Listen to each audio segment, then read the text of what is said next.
नमस्कार मैत्रिणींनो, मी प्रिया पुन्हा एकदा स्वागत करते तुमचं माझ्या चॅनलवर.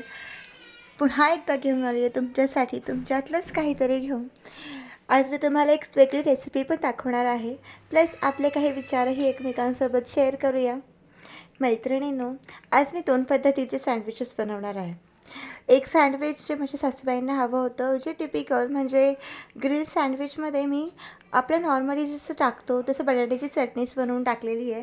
त्याची फोडणीची तयारी म्हणजे चालू आहे. कारण सासूबाईंना जसं ग्रिल सँडविचमध्ये सगळ्या भाज्या असतात आणि चीज वगैरे असतं, ते काही फारसं आवडत नाही. म्हणून त्यांच्यासाठी मी स्पेशली आपली नॉर्मल बटाट्याची चटणी बनवली. त्यात फक्त लसूण मिरची वाटून टाकली आणि जिरे, मोहरी, हिंग, हळदीची फोडणी दिली आणि कढीपत्ता तर आपला असतोच. बस ती सिंपलची बटाट्याची चटणी केली, जी आपण सँडविचेसमध्ये टाकणार आहोत, जी त्यांच्यासाठी बनवते. आणि दुसरं आपल्या मुलांसाठी आणि माझ्या मिस्टरांसाठी स्पेशली आपण जसं ग्रिल सँडविचमध्ये टाकतो, तेही रेसिपी तुम्हाला दाखवणारच आहे. त्या पद्धतीचं एक वेगळे सँडविच बनवणार आहे.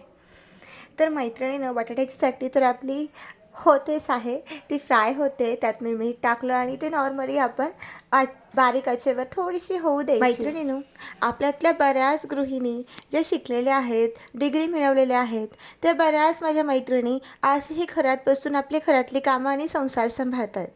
आणि हे सगळं करताना, हा इतका मोठा सॅक्रिफाईस करताना कुठेतरी कधीतरी कुणीतरी एखाद्या सिच्युएशनमध्ये किंवा भांडणामध्ये येऊन आपल्याला बोलून जातं की बाई, तू माझ्या जीवावर जगतेस. हे काही मागितलं, आपल्याला काही हवं असेल तर 100 वेळेस आपल्याला त्या माणसाला मागावं लागतं, आपल्या नवऱ्याला मागावं लागतं की मला हे घेऊन द्या ना. रिक्वेस्ट करावी लागते, विनवण्या कराव्या लागतात. आणि कधीतरी तो बोलून दाखवतो रागाच्या भरात की नाही आहे माझ्याकडे, किंवा मग काय तुझी कटकट आहे, प्रत्येक वेळेस काय पुरवायचं. असं कधी ना कधी आपला नवरा आपल्याला बोलूनच दाखवतो. आणि त्यावेळेस आपल्याला रिअलाईज होतं की आपण काय गमावलं आहे. आपण कुठेतरी स्वतःलाच गमावलं आहे. कुठेतरी आपण हा विचार करायला लागतो की आता काय, आता हे मी स्वतःला इतकं अडकवून टाकलं आहे सगळ्यांमध्ये, आता मी बाहेर कशी पडू. आणि मी काय करून ठेवलं. माझेसुद्धा ॲम्बिशन्स होते ना, माझीसुद्धा स्वप्न होती, मलासुद्धा कमवायचं होतं. पण तेव्हा तुमचा संसार सांभाळण्यासाठी मी माझं अस्तित्व संपवून टाकलं. आणि आता तेच लोक आपल्याला बोलून दाखवत आहेत की आपण त्यांच्या जीवावर जगतो आहे. मग कुठेतरी तेव्हा आपल्याला हर्ट होतं, तेव्हा आपल्याला वाईट वाटतं आणि आपण पर्याय शोधायला लागतो. कसं कमवू, कसं यांना कमवून दाखवू आणि कसं आपल्या स्वतःला सिद्ध करू. आणि काही जणी खूप वाईट वाटून गिल्टी फील करून तिथेच राहत बसतात आणि स्वतःचा अपमान प्रत्येक वेळेस सहन करत बसतात. पण मनातल्या मनात कुठेतरी वाटत असतं की नाही, चुकतोय आपण, आपल्या स्वतःसोबत काहीतरी चुकीचं करतोय आपण, खूप मोठा गुन्हा करतोय आपण स्वतःच्या बाबतीत. असं वाटतं ना मैत्रिणींनो. होतं, खूप वेळेस होतं. आपण दुसऱ्यांसाठी खूप काही करतो, दुसऱ्यांसाठी आपण आपलं आयुष्य अर्पण करून टाकतो. पण तीच व्यक्ती कधी ना कधी त्याचा राग, त्याचं सगळ्या गोष्टी आपल्यावर ओरडून ओरडून दाखवत असतो की तो आपल्यासाठी काय करत असतो ते. आणि आपण केलेलं कुठे गेलं, त्याचा कसलाच हिशोब नसतो का. म्हणून मैत्रिणींनो, कमवणं का गरजेचं आहे, स्वावलंबी होणं का गरजेचं आहे, हे तेव्हा आपल्याला कळतं.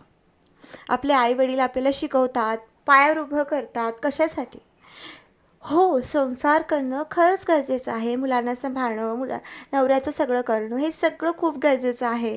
हे आपण करायला पाहिजे, आपलं कर्तव्य आहे. पण कुठेतरी सगळ्यांचं करता करता आपण स्वतःसोबत ते योग्य करतो आहोत का, हा विचारही करायला हवं ना. स्वतःला कुठेतरी योग्य न्याय मिळवून देतोय का, स्वतःचा स्वाभिमान कुठेतरी आपला जपतोय का आपण, हा विचार आपण खरंच करायला हवा ना. आपण जर आज स्वतःला न्याय मिळवून दिला ना, स्वतःचा स्वाभिमान जपला ना, तर आपली मुलं आपल्याकडनं हेच शिकतील.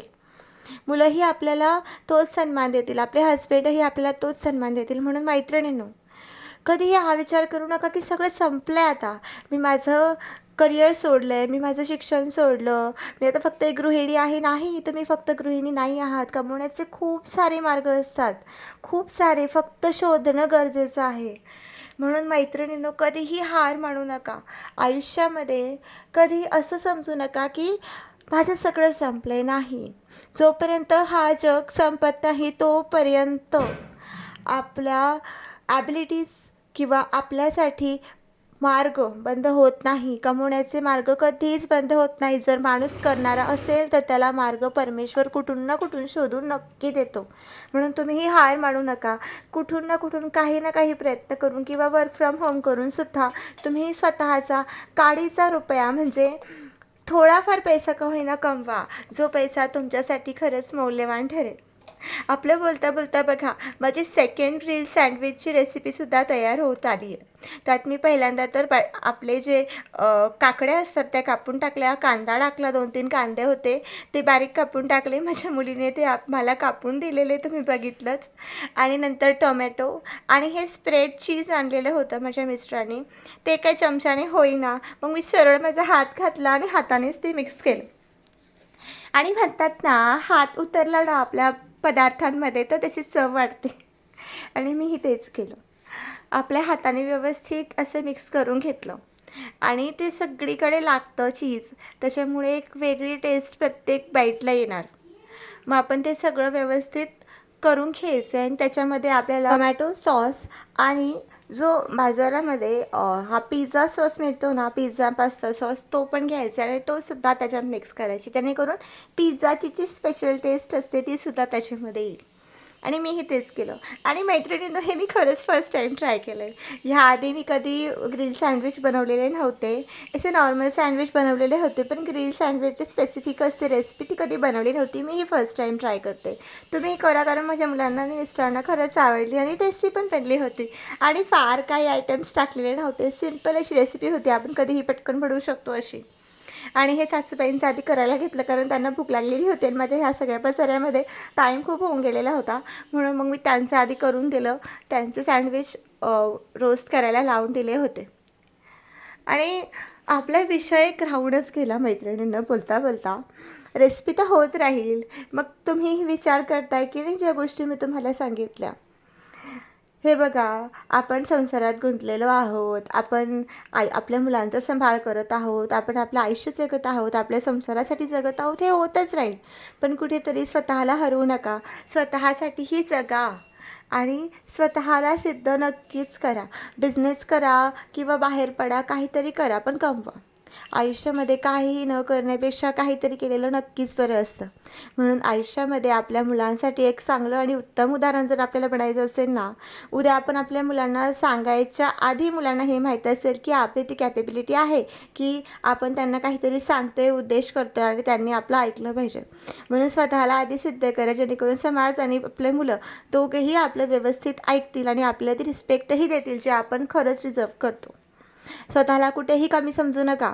तुम्ही शिकलेले असाल, शिकलेले नसाल, तुम्ही फक्त एक गृहिणी असाल किंवा नॉर्मल आपलं ग्रॅज्युएशन असेल किंवा काहीही कुठल्याही क्षेत्रात आपलं शिक्षण झालेलं असेल किंवा नसेलही, तरीसुद्धा तुमच्यामध्ये काही ना काही स्पेशल ॲबिलिटीज असतात.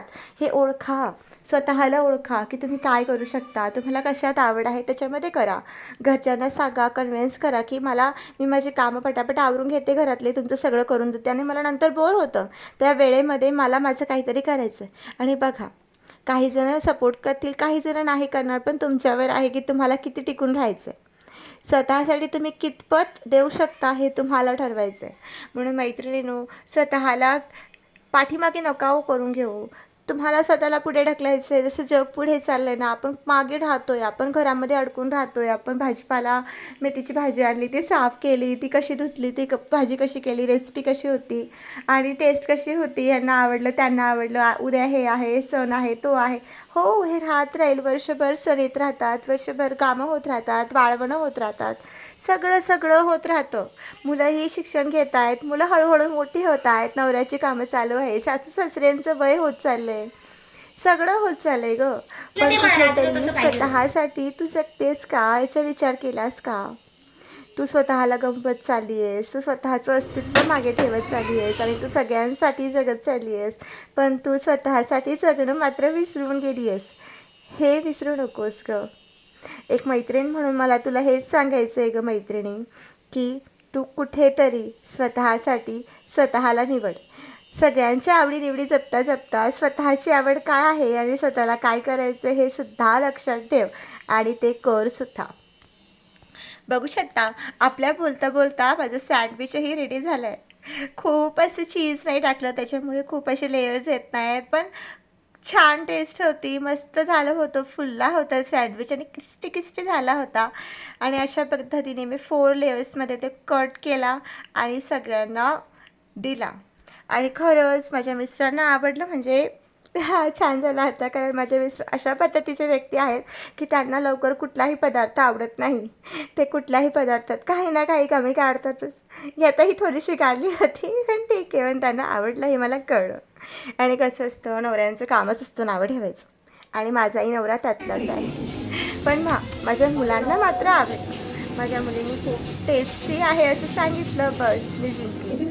कारण आपण काही करतो आणि ते आपल्या मुलांना आवडलं तर खरंच आपण जिंकल्यासारखी फिलिंग येते.